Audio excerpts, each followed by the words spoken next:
Salve galera, hoje eu vou ensinar vocês aqui a fazer café pra quem não sabe fazer café aí, beleza? Bom, primeiro de tudo, vocês vão precisar de fogo. Aqui, ó, perfeito.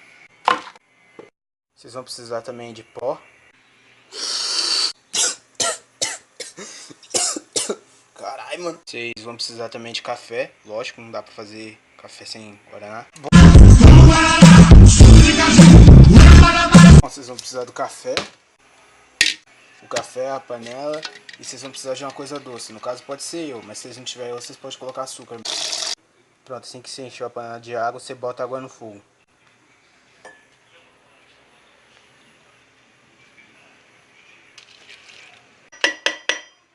Perfeito. Pronto, assim que a água começar a ferver, vocês colocam 5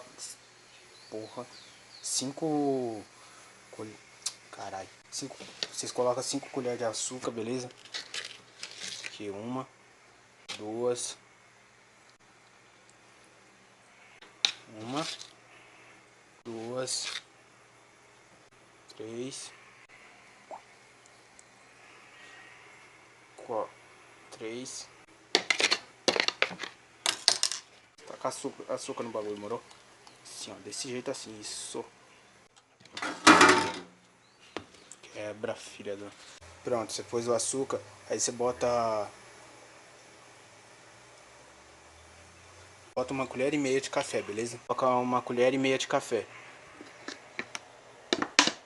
Aqui uma colher e a meia aqui, ó. Pode ser uma meia nova preta, morou? Pronto, agora é só esperar ferver.